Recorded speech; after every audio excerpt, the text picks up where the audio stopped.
إن الحمد لله نحمده ونستعينه ونستغفره ونعوذ بالله من شرور أنفسنا ومن سيئات أعمالنا من يهده الله فلا مضل له ومن يضلله فلا هادي له أشهد أن لا إله إلا الله وحده لا شريك له وأشهد أن محمدا عبده ورسوله رب اشرح لي صدري ويسر لي أمري واحلل عقدة من لساني يفقهوا قولي أما بعد السلام عليكم ورحمة الله وبركاته. Kepada tuan-tuan dan puan-puan di luar sana, saya berdoa pada Allah Subhanahu Wa Taala moga kita semua diberi kesembuhan, diberi keselamatan, dijaga daripada bahaya Covid yang semakin lama semakin berleluasa kita nampak, kan?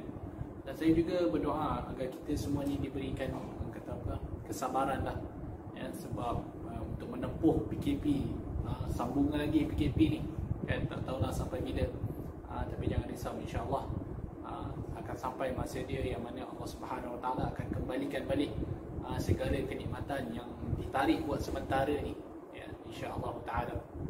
Jadi insya-Allah pada malam ini kita akan sambung kelas pengajian tadabbur Al-Quran kita, yang mana kita pada sesi yang lepas kita dah sampai pada ayat yang ke-26 di dalam surah Al-Kahfi. Jadi insya-Allah pada malam ini insya-Allah kita akan sambung pada ayat yang ke-27. Insya-Allah saya akan tafsirkan ataupun saya akan jelaskan sehinggalah ayat yang insya-Allah ayat yang ke-31. Kan? Okay. Dan seperti biasa saya akan baca dahululah ayat-ayat ini untuk kita mengambil keberkatan ayat-ayat ini. Insya-Allah semoga Allah Subhanahu Wa Taala terus memberkati majlis ilmu-ilmu seperti yang kita sedang lakukan sekarang. Okay. Ayat yang ke-27, muka surat 296. A'udzu billahi minasy syaithanir rajim. Bismillahirrahmanirrahim. Watlu ma أوحي إليك من كتاب ربك لا مبدل لكلماته ولن تجد من دونه ملتحدا واصبر نفسك مع الذين يدعون ربهم بالغداة والعشي يريدون وجهه ولا تعد عيناك عنهم تريد زينة الحياة الدنيا ولا تطع من أغفلنا قلبه عن ذكرنا واتبع هواه وكان أمره فرطا وقل الحق من ربكم فمن شاء فليؤمن ومن شاء فليكفر إنا أعتدنا للظالمين نارا أحاط بهم سرادقها وإن يستغيثوا يغاثوا بماء كالمهل يشوي الوجوه بئس الشراب وساءت مرتفقا إن الذين آمنوا وعملوا الصالحات إنا لا نضيع أجر من أحسن عملا أولئك لهم جنات عدن تجري من تحتهم الأنهار يحلون فيها من أساور من ذهب ويلبسون ثيابا خضرا من سندس وإستبرق متكئين فيها على الأرائك نعم الثواب وحسنت مرتفقا Sadaqallahul azim. Jikalau kita ingat lagi dalam sesi yang lepas, kelas yang lepas, Allah Subhanahu Wa Taala berbicara tentang kisah Ashabul Kahfi, yang mana kita dah pun mendengar tentang bagaimana Ashabul Kahfi ini mereka lari daripada seorang pemerintah yang zalim. Mereka pergi berlindung di dalam satu gua, yang mana kemudian mereka ditidurkan Allah Subhanahu Wa Taala selama 300 tahun. Dan kita pun ingat lagi cerita bagaimana mereka menghantar salah seorang daripada 7 pemuda tersebut untuk pergi beli barang di pasar, yang sebenarnya pasar itu adalah 300 tahun selepas zaman mereka. Kemudian kita pun sudah ceritakan juga bagaimana akhirnya mereka, kejadian ataupun kisah mereka itu telah terbongkar di kalangan orang ramai. Kemudian Allah Subhanahu Wa Taala mematikan mereka semua. Dan akhir sekali, antara apa yang disebutkan dalam ayat-ayat yang lepas juga adalah bagaimana Allah Subhanahu Wa Taala Maha mengetahui tentang segala sesuatu. Allah Subhanahu Wa Taala bila Allah menceritakan tentang Ashabul Kahfi ini, segala detail perincian yang Allah Subhanahu Wa Taala bagi, maka itulah perincian yang betul. Dan perincian tersebut ada sebahagian daripadanya tidak disebutkan di dalam kitab-kitab yang terdahulu. Maka akhir sekali kalau kita lihat dalam ayat ayat yang sebelum ayat yang ke-26, di mana Allah Subhanahu Wa Taala kata qulillahu a'lamu bima labithu lahu ghaibus samawati wal ard absir bihi wa asmi'. Betapa Allah Subhanahu Wa Taala ni Maha melihat dan Maha mendengar, kan? Jadi bila mana ilmu Allah Subhanahu Wa Taala ini, Allah Subhanahu Wa Taala letakkan ilmu sebahagian sedikit daripada ilmu dia di dalam Al-Quran. Segala ilmu ini bukan segala, sebahagian kecil sahaja daripada ilmu Allah Subhanahu Wa Taala dirakamkan di dalam Al-Quran. Maka menjadi lazimlah, menjadi kewajipan untuk Nabi SAW sendiri dan juga umat Nabi Muhammad untuk membaca kalam Allah Subhanahu Wa Taala. Kerana itu Allah Subhanahu Wa Taala menyebutkan selepas itu, watlu ma uhiya ilaika min kitabi rabbik, dan baca serta turutlah apa yang diwahyukan kepadamu dari kitab Tuhanmu. La mubaddila li kalimati, tidak ada yang dapat mengubah kata-kata Allah Subhanahu Wa Taala.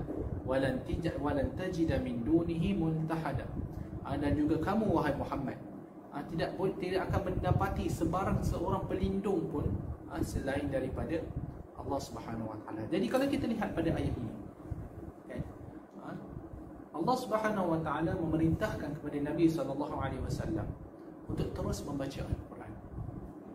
Bukan maksud watlu ma di situ adalah arahan yang baru kepada Nabi SAW, tidak. Tetapi ia merupakan arahan agar Nabi SAW terus menerus membaca Al-Quran, kan? Lagi-lagi bila mana kita tahu sekarang bahawa Allah Subhanahu Wa Taala absir bihi wa asmi', Maha mendengar, Maha melihat, maka itu menjadi satu motivasi kepada kita untuk kita nak mendapatkan ilmu ilahi ni, ilmu Allah ni, maka ia ada di dalam Al-Quran. Watlu ma uhiya ilaika min kitabi rabbik, bacalah apa yang telah diwahyukan oleh Tuhan kamu kepada kamu. Tidak perlu untuk Nabi SAW untuk mendapatkan satu-satu panduan.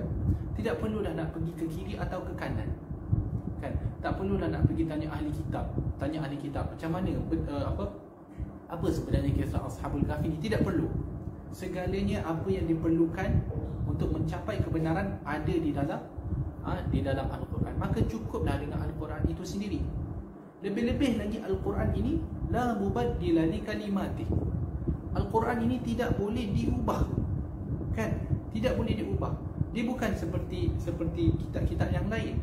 Kitab-kitab yang lain, kitab Taurat, kitab kitab Injil, kan?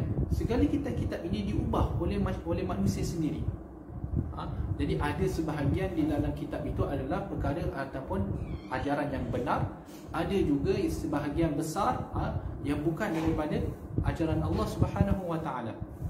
maka kita boleh lihat bila mana Allah Subhanahu wa taala menyebut la mubaddila li kalimati. Bila kita dengar perkataan itu, kan, kita dengar bahawa Allah mengatakan tidak ada yang dapat mengubah kata-katanya. Itu sebenarnya memberikan satu ketenangan kepada pembaca. Kan? Kita pun kadang-kadang tuan-tuan, bila kita baca surat khabar, kita baca berita kan, baca mana-mana berita, kita ada sedikit kesaksian di dalam diri kita tentang sejauh mana kebenaran berita tersebut. Kan? Kalau tuan-tuan biasa baca berita di luar negara, kan, kalau kita baca BBC, kan, kita baca BBC ke, kita baca CNN ke, kita kena sedar bahawa berita-berita yang disampaikan itu adalah sebenarnya perspektif orang yang menulis. Jadi kadang-kadang macam mana kita baca pun kita perlu ada satu, orang kata apa, aspek tasabbut itu perlu ada, kan? Tetapi bila kita membaca kitab Allah Subhanahu wa taala, maka kita tahu ini adalah perspektif ilahi dan tidak ada yang lebih mulia dan lebih tepat berbanding dengan pandangan ilahi. Kan? Lebih-lebih lagi bila mana pandangan itu, kata-kata Allah itu tidak boleh diubah. Kan? Janji Allah Subhanahu wa taala yang disebutkan dengan jelas. Dan ini antara janji yang tidak diberikan kepada kitab-kitab yang lain. Allah Subhanahu wa taala menyebut inna nahnu nazzalna dzikra wa inna lahu lahafizun. Allah Subhanahu wa taala yang menurunkan Al-Quran dan Allah Subhanahu wa taala yang akan menjaga Al-Quran tersebut. Dan kalau kita lihat tuan-tuan, Al-Quran ini, bagaimana Allah Subhanahu wa taala menjaga Al-Quran adalah melalui usaha-usaha yang dibuat oleh manusia. Itu cara kita lihat. Kalau kita lihat secara pandangan kasar kita, bila mana Allah Subhanahu wa taala menurunkan kepada Nabi SAW, Allah Subhanahu wa taala menggerakkan Nabi SAW, Allah Subhanahu wa taala menggerakkan Nabi SAW untuk baginda suruh Al-Quran itu ditulis. Selepas Nabi SAW wafat, Allah Subhanahu wa taala menggerakkan para sahabat untuk dikumpulkan Al-Quran itu. Sebab itu kita ada Jam'ul Quran fi ahdi Abi Bakar, pengumpulan Al-Quran pada zaman Abu Bakar. Kemudian Allah Subhanahu wa taala menggerakkan lagi Uthman agar dibuat pengumpulan Al-Quran pada zaman Uthman. Kemudian Allah SWT menggerakkan lagi Abul Aswad Ad-Duali untuk meletakkan titik-titik dan apa yang menyenangkan pembaca untuk membaca Al-Quran. Kemudian Allah SWT menggerakkan para umat Islam untuk terus-menerus menghafaz Al-Quran. Saya ingat lagi dulu kalau saya pernah dengar satu ceramah, dia kata apa, kalaulah Al-Quran, setiap naskah Al-Quran ini kalaulah dibuang di dalam lautan, niscaya Al-Quran itu tidak juga akan hilang. Kerana apa? Al-Quran ini bukan hanya dijaga di dalam tulisan, tetapi Al-Quran juga yang paling penting dan yang terutama, dia dijaga di dalam sudur, di dalam dada-dada manusia, di dalam dada-dada umat Islam. Jadi bila mana segala Allah SWT telah meletakkan segala apa yang perlu untuk penjagaan Al-Quran, maka Al-Quran itu tidak sekali-kali boleh berubah. Adakah terdapat usaha-usaha manusia untuk mengubah Al-Quran? Ada, kalau kita lihat. Tetapi usaha-usaha tersebut tidak sesekali akan berjaya kerana penjagaan ini adalah penjagaan ilahi. Macam yang saya sebutkan, perkara ini tidak dijanjikan untuk kitab-kitab yang terdahulu, kerana itu berlakunya perubahan dan juga penyelewengan. Tetapi dalam masa yang sama perlu kita sedar, Allah Subhanahu wa taala tidak membenarkan penyelewengan secara lafzi, secara lafaz kepada Al-Quran. Yang Allah Subhanahu wa taala tidak membenarkan. Maksudnya seperti mana dibaca maka begitulah yang akan dijaga. Tetapi ada satu perkara yang Allah Subhanahu wa taala benarkan ia untuk berlaku. Bukan benarkan dalam erti kata kita boleh buat, tidak. Tetapi Allah Subhanahu wa taala membiarkan ia berlaku, iaitu penyelewengan secara makna. Dan itu berlaku dengan begitu banyak. Sebab tu kita boleh lihat banyak ajaran-ajaran sesat yang berdalilkan dengan Al-Quran. Kita boleh lihat kadang-kadang orientalis membawa perkara-perkara yang sangat-sangat jelas menyalahi syarak, tetapi berdalilkan Al-Quran.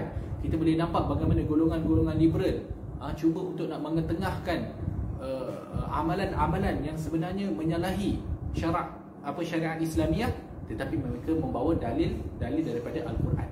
Jadi itu adalah bentuk penyelewengan dari segi makna, dan Allah Subhanahu wa taala membiarkan itu berlaku sebagai ujian untuk manusia. Ya. Walan tajida min dunihi multahada.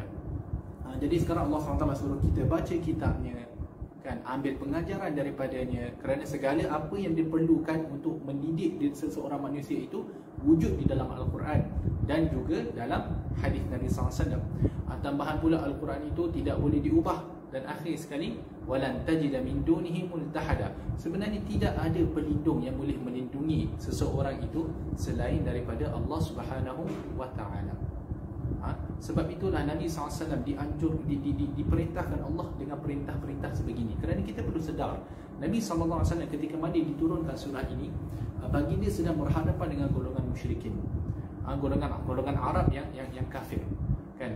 Jadi golongan musyrikin ini berbagai cabaran dan tentangan yang dibuat oleh mereka. Jadi Nabi SAW perlu untuk menghadapi mereka ini dengan bersandarkan kepada Al-Quran. Jadi bila mana Nabi SAW berpegang kepada Al-Quran, maka Allah Subhanahu wa taala akan melindungi Nabi SAW. Dan sebenarnya tidak ada seorang pelindung yang betul-betul boleh melindungi seseorang selain daripada Allah Subhanahu wa taala, kan.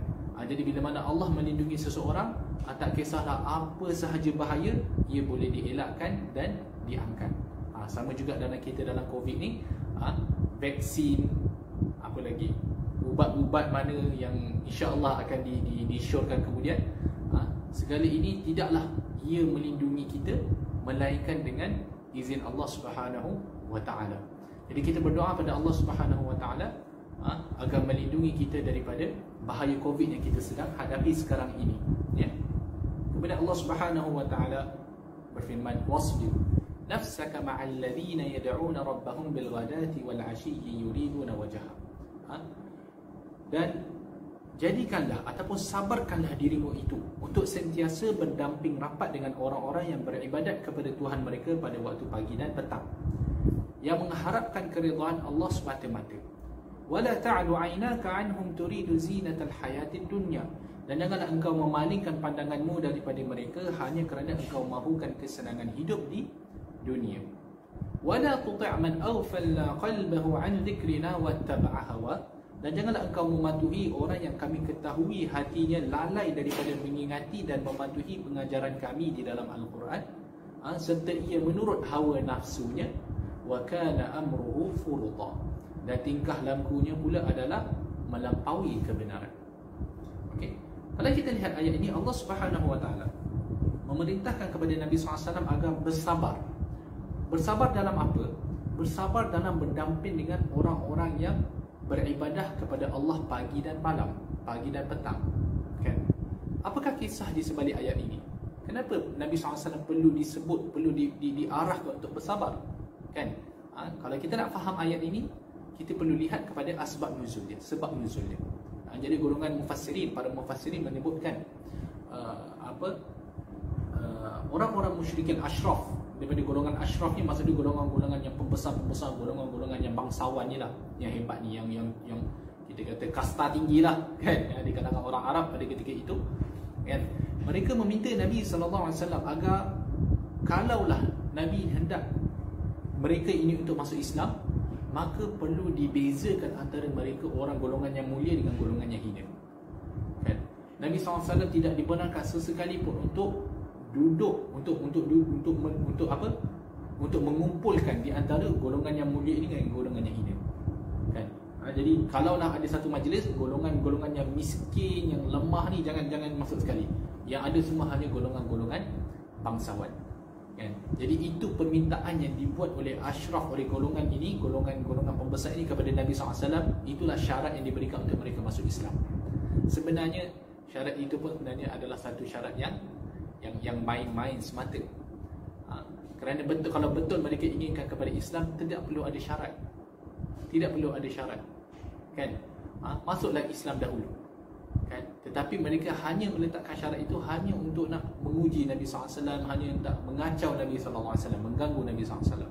Tetapi sebagai seorang manusia, Nabi SAW ni pun kadang-kadang mungkin terlintas di dalam hati dia, mungkin adalah apa pandangan sudut yang Nabi SAW nampak, kan, yang mungkin ada kebaikannya, tetapi Allah Subhanahu Wa Taala meletakkan terus arahan bahawa jangan ikut apa yang dikatakan oleh mereka, apa yang disyorkan, yang dicadangkan oleh golongan asyraf itu, jangan ikut. Bahkan apa yang Allah Subhanahu Wa Taala perintahkan kepada Nabi SAW adalah wasbir, bersabarlah kamu. Bersabarlah kamu bersama dengan golongan-golongan ini, iaitu golongan-golongan yang lemah ini. Kan? Wasbir nafsaka ma'al ladina yad'una rabbahum. Golongan ini, golongan yang lemah ini, golongan orang Islam ini. Seperti Bilal, Bilal bin Rabah, kan?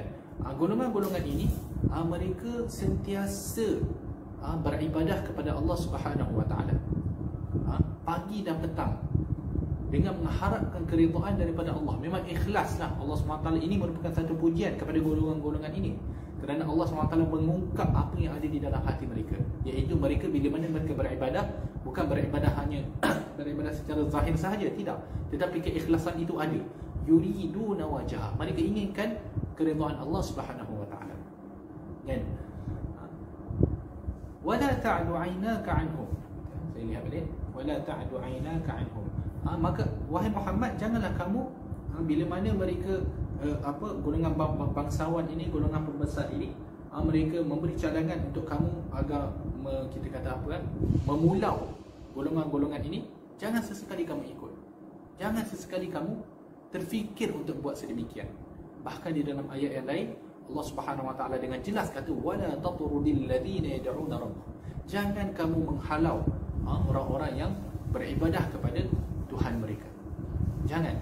Kerana di dalam Islam tidak ada bezanya antara orang yang kaya dan orang yang miskin di depan Allah Subhanahu Wa Taala. Di depan Allah Subhanahu Wa Taala tidak ada beza. Kerana yang ini Allah Subhanahu Wa Taala berikan dia rezeki sebanyak ini, dan itu memang telah ditakdirkan Allah Subhanahu Wa Taala. Maksudnya rezeki dia telah ditetapkan, banyak ni yang dia akan dapat. Dan Allah Subhanahu Wa Taala juga yang memilih, yang menentukan bahawa yang lagi satu ini diberi rezeki sebanyak yang sedemikian. Kan? Jadi di depan Allah Subhanahu Wa Taala mereka semua ini sama. Tidak ada yang lebih, tidak ada yang kurang, melainkan dengan takwa dan amal soleh. Sebab itu kita biasa dengar kan ayat Al-Quran, inna akramakum indallahi atqakum. Sesungguhnya orang yang paling mulia di antara kamu di sisi Allah Subhanahu Wa Taala adalah yang paling bertakwa di antara kamu. Itu yang menjadi piawaian, atau itulah yang menjadi penanda aras di sisi Allah Subhanahu Wa Taala. Kerana itu yang Allah Subhanahu Wa Taala mahukan daripada manusia. Itulah tujuan Allah Subhanahu Wa Taala menciptakan manusia. Kan? Bukan untuk nak menunjukkan siapa yang lebih kaya, siapa yang lebih miskin. Tidak. Kaya, miskin, senang, susah, ini semua adalah takdir Allah Subhanahu Wa Taala, ujian daripada Allah Subhanahu Wa Taala. Di dalam surah Al-Isra Allah Subhanahu Wa Taala ada menyebut, man kana yuridul ajila ajjalna lahu fiha ma nasha. Siapa yang nak benda yang cepat, dunia, dia nak cepat, Allah SWT bagi dunia. Kan? Thumma ja'alna lahu jahannam yaslaha madhmuman madhura. Kemudian di hari akhirat Allah Subhanahu Wa Taala akan membakar dia di dalam api neraka. Wa man arada al-akhirata wa sa'alaha sa'yaha wa huwa mu'min fa ulaika kana sa'yuhum mashkura. Adapun orang yang inginkan kepada akhirat dan dia berusaha ke arah situ dalam keadaan dia adalah seorang beriman, maka semua mereka itu akan mendapat ganjaran atas apa yang mereka kerjakan. Lepas tu Allah Subhanahu Wa Taala sebut apa? Kullan numiddu haula'i wa haula'i min 'ata'i rabbik. Allah Subhanahu Wa Taala yang bagikan harta, Allah Subhanahu Wa Taala memberikan harta rezeki kepada yang ini, Allah Subhanahu Wa Taala juga berikannya kepada yang ini. Kan? Jadi kalau manusia nak merasa bongkar atas apa yang dia ada, adakah dia tidak sedar bahawa segala apa yang dia ada itu merupakan pemberian Allah kepada dirinya? Kan? Jadi kenapa dia nak terlampau rasa bongkar? Sedangkan kalau Allah Subhanahu Wa Taala ingin tarik kembali pemberian itu, dengan mudah sangat Allah Subhanahu Wa Taala boleh menarik. Kan? Jadi bila mana orang musyrik ini meminta supaya tak boleh, jangan samakan, kami tak sama dengan mereka, maka itu adalah satu benda yang sangat Allah Subhanahu Wa Taala larang, dan diarahkan, diperintahkan kepada Nabi SAW agar terus bersama dengan golongan-golongan yang lemah ini. Kan? Kerana golongan-golongan yang lemah ini jauh lebih mulia daripada golongan-golongan yang pembesar-pembesar tadi. Kan? Jadi kita katakan di sini perbezaan di sisi Allah Subhanahu Wa Taala di antara manusia adalah takwa dan amalan soleh semata. Kan? Sebab tu ada sebuah hadis Nabi SAW yang mana Nabi SAW pernah satu ketika berlalulah seorang lelaki di depan Nabi SAW. Lelaki tersebut adalah seorang lelaki yang ada kedudukan, berkedudukan. Kemudian Nabi SAW tanyakan kepada para sahabat, kan? Nabi SAW tanya, apa yang kamu katakan, apa yang kamu sangka kepada lelaki ini? Para sahabat pun menjawab, dia kata lelaki ini kalau dia masuk meminang, dia masuk meminang kepada satu perempuan, maka perempuan ini perlu ambil pinangan itu cepat-cepat, sebab lelaki ini ada kedudukan, ada harta, kan? Wa in syafa'a an yushaffa, kalau lelaki ini memohon untuk nak memberi syafaat kepada seseorang, kan, maka dia punya syafaat itu perlu diterima. Dia jadi orang kata apa, kabel kan. Kalau lelaki ini merupakan nak beri kabel kepada seseorang, maka kabel dia tu kuat, kan. Kalau lelaki ini bercakap, maka dia perlu didengar. Kemudian lalu di depan Nabi SAW pula seorang lelaki daripada fuqara'il muslimin, daripada orang fakir di kalangan orang Islam. Maka Nabi SAW kata, yang ni pula macam mana, kan? Nabi SAW kata. Maka para sahabat menjawab, dia kata apa? Dia kata lelaki ini kalau dia masuk minat, janganlah ambil, kan? Kalau dia mohon dia nak jadi kabel, janganlah dengar, janganlah pakai kabel dia. Dan kalau lelaki ini bercakap, tak perlu dengar, sebab dia ni hina, miskin. Lepas tu Nabi SAW kata, hadha khairun min mil'il ard mithla hadha. Lelaki yang kamu tuduh ni bukan yang kamu kata dia ni kalau dia nak menikah tak payah menikah lah, tak payah dengar lah, dia tak payah pandang langsung. Lelaki ini sebenarnya jauh lebih mulia daripada lelaki yang awal tadi, kan? Nabi SAW kata dia punya jauh perbezaan dia seolah-olah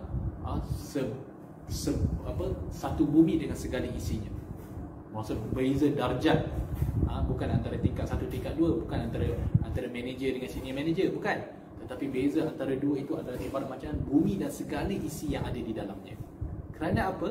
Kerana yang fakir itu adalah seorang Muslim yang beribadah kepada Allah Subhanahu wa Ta'ala. Maka itu keistimewaan dan kemuliaan seorang Islam, seorang Muslim. Dan wala ta'du 'ainaka 'anhum turidu zinatal hayatid dunya.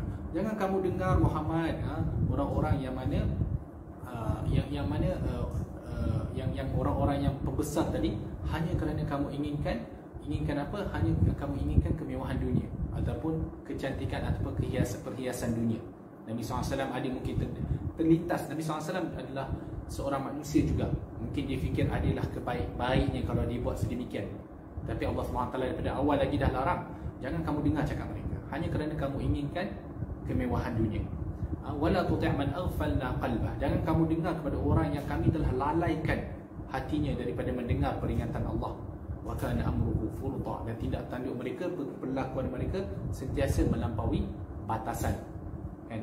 Kemudian Allah Subhanahu wa taala mengajar Nabi SAW, maqulil haqqu min rabbikum, dan katakanlah bahawa Al-Quran ini adalah daripada Tuhan kamu, kan? Al-Quran ini daripada Tuhan kamu, iaitu kebenaran Al-Quran ini adalah daripada Tuhan kamu. Menarik kalau kita lihat,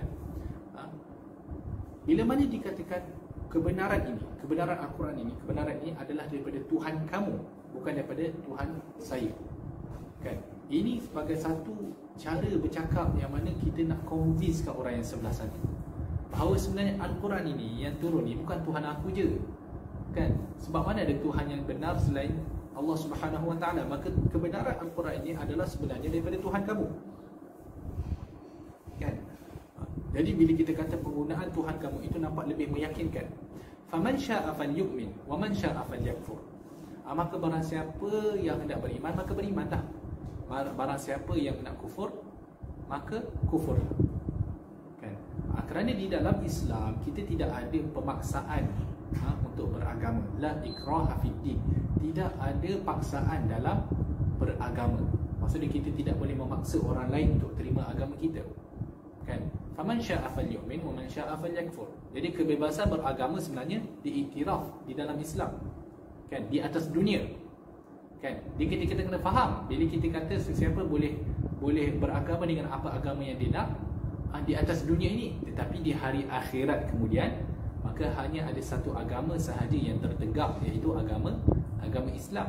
Adapun agama-agama yang lain akan jatuh tersungkurlah, kan? Segala tuhan-tuhan mereka akan terzahir kebatilan dia pada ketika itu, kan? Tetapi di dalam ayat ini, faman syaa falyu'min wa man syaa falyakfur. Barang siapa yang nak beriman, berimanlah. barang siapa yang kufur maka kufurlah. Kan? Dalam masa yang sama dia adalah bentuk ugutan sebenarnya.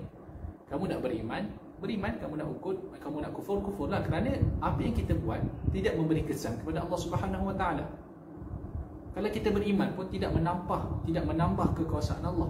Kalau kita kufur pun tidak mengurangkan sedikit pun kekuasaan Allah. Kan? Tetapi kena ingat, inna a'tadna lil-zalimina naran ahata bihim suradiquha. Kan? Sesungguhnya Allah menyediakan bagi orang-orang yang berlaku zalim itu api neraka yang meliputi mereka laksana kemah. Jadi dia neraka itu melingkungi macam tu, meliputi. Kan? Jadi tadi Allah SWT kata kamu nak beriman, kalau kamu nak kufur. Tetapi ingat, setiap apa yang kita buat, setiap apa yang kita pilih ada akibat dia. Jadi akibat bagi orang-orang yang kufur adalah al-zalimin naran ahata bihim suradiquha.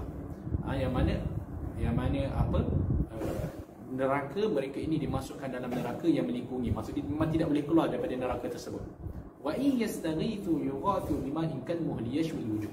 Bila mana mereka ini meminta pertolongan kerana dahaga, kan? Mereka diberi pertolongan dengan air yang seperti tembaga cair yang membakar muka.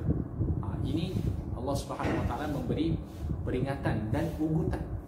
Di mana orang-orang yang dimasukkan neraka, mereka ini bila mana mereka nak minta pertolongan, nak air, kan, duduk dalam neraka dibakar oleh Allah Subhanahu Wa Taala siang dan malam. Kan, mereka ini tidak ada masa rehat. Sentiasa azab itu berterusan.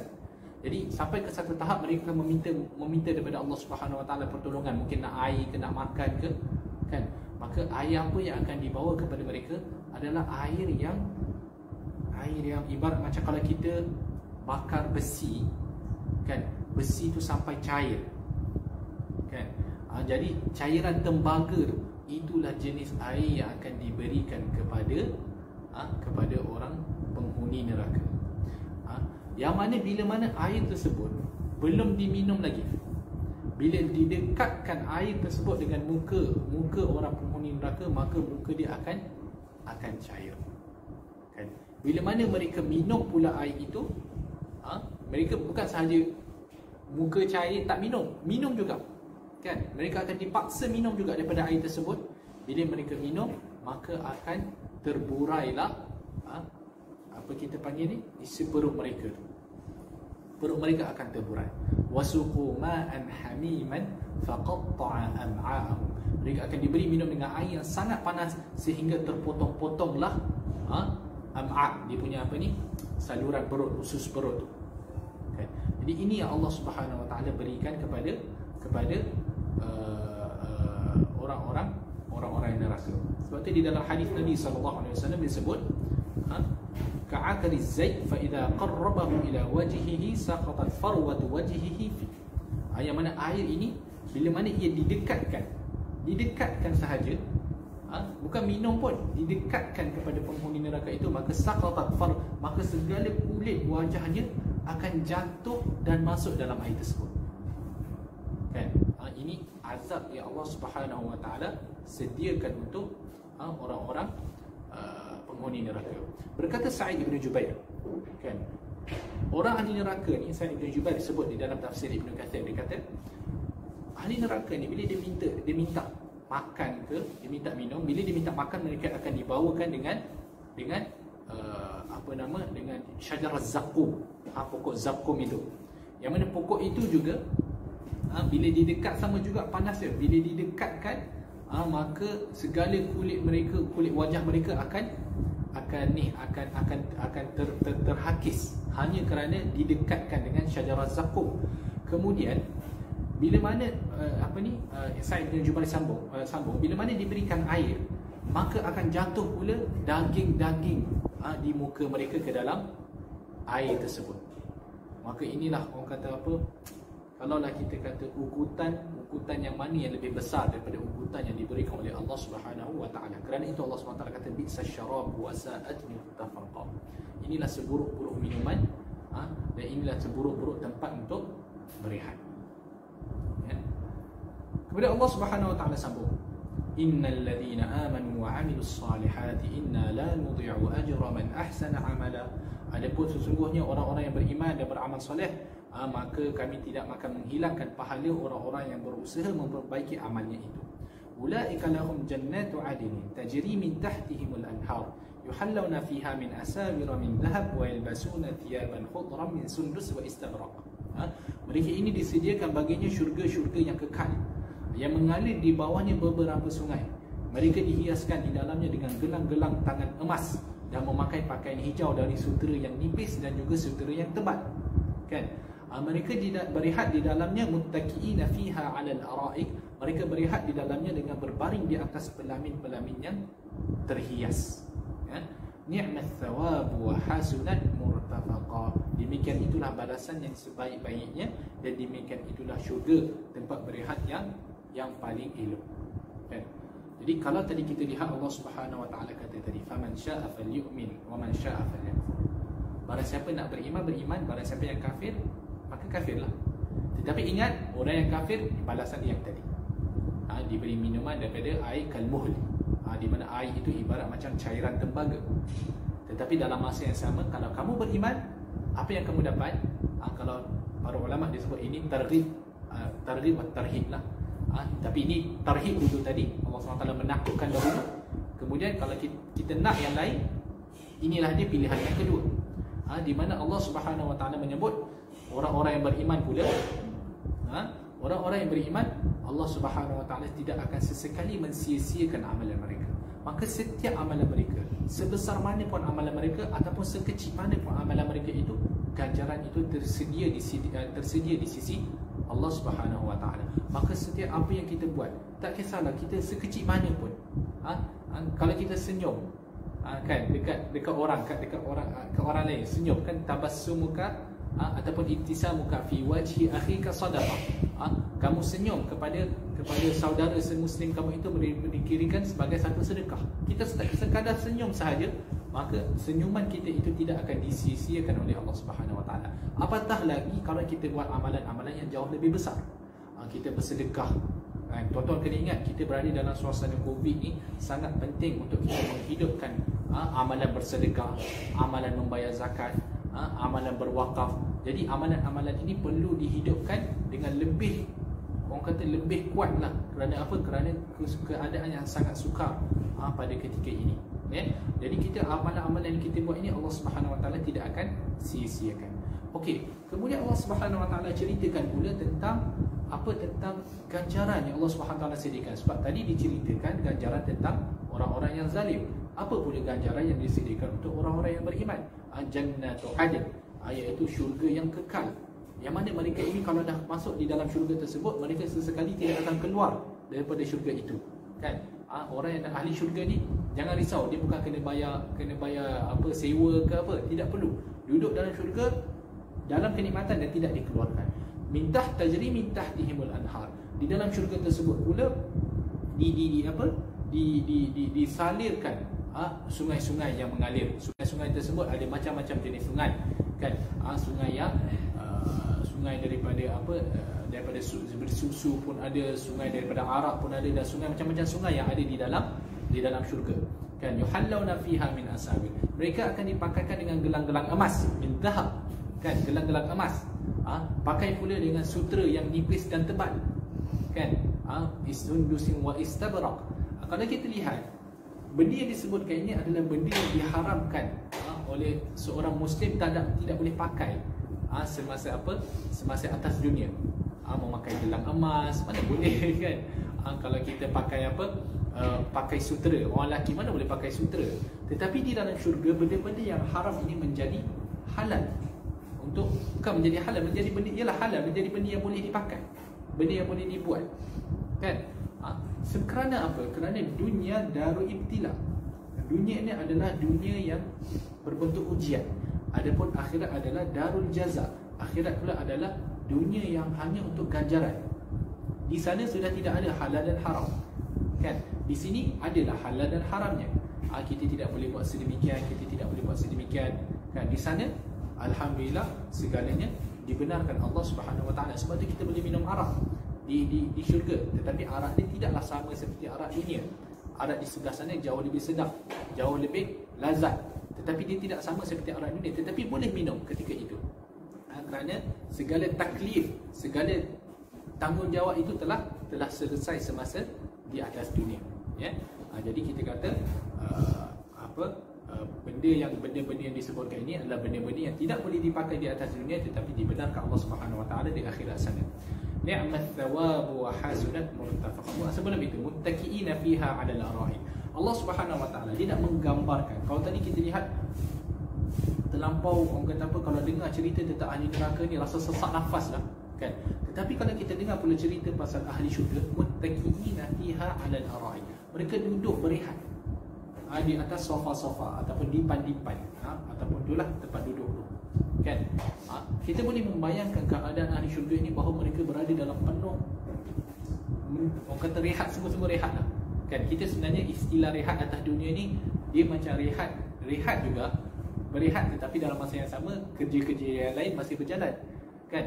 Rehatlah macam mana pun, solat 5 waktu tak boleh nak lari, kena time solat, kena bangun solat. Tetapi ini memang betul-betul rehat, memang tak payah buat apa. Kita tidak diminta untuk berbuat apa-apa, melainkan hanya untuk nak berseronok dan bersenang lenang, kan. Muttaqiina fiha 'alal ara'i ni'mat thawab wa hasunat murtafaqa. Itulah balasan yang sebaik-baiknya yang Allah Subhanahu Wa Taala sediakan, dan itulah tempat berehat, syurga tempat berehat yang paling elok. Jadi kalau kita nak berehat, betul-betul berehat, maksudnya kita semua ni sebenarnya tidak lagi merasai kenikmatan rehat yang sebenar, melainkan insya-Allah kalau kita semua diberikan Allah Subhanahu Wa Taala untuk masuk ke dalam syurga nanti insya-Allah. Okey, saya rasa setakat itu sahaja sesi tafsir kita pada kali ini.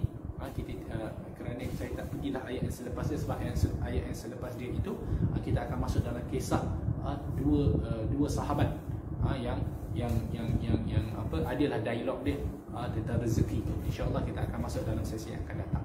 Apa yang kita dapat, pengajaran yang kita dapat daripada sesi kali ini adalah kepentingan kita untuk sentiasa membaca Al-Quran dan meneguhkan keyakinan kita bahawa Al-Quran itu adalah kalam yang benar, yang tidak berubah zaman berzaman, tahun bertahun, generasi ke generasi, dia tidak akan berubah. Kita sedar bahawa apa yang penting di sisi Allah Subhanahu Wa Taala adalah keimanan dan ketakwaan. Adapun harta, pangkat, kedudukan, semua benda ini adalah satu pemberian daripada Allah Subhanahu Wa Taala. Jadi janganlah kita merasa bongkak dengan apa yang kita ada. Dan kita juga sedar bahawa di atas dunia ini seseorang itu boleh buat pilihan apa yang dia nak pilih. Allah Subhanahu Wa Taala biarkan ia berlaku. Tetapi jangan lupa, daripada setiap pilihan itu ada akibat dia, implikasi dia. Adakah kita nak termasuk dalam golongan al-zalimin, ataupun kita nak masuk dalam golongan alladzina amanu wa amilus salihat. Okey, setakat itu sahaja kelas kita pada kali ini. InsyaAllah kita jumpa lagi dalam sesi yang akan datang. Aqulu qawli hadza wa astaghfirullahal azim li wa lakum. Subhanakallahumma bihamdika asyhadu an la ilaha illa anta astaghfiruka wa atubu ilaik. Wassalamu alaikum warahmatullahi wabarakatuh.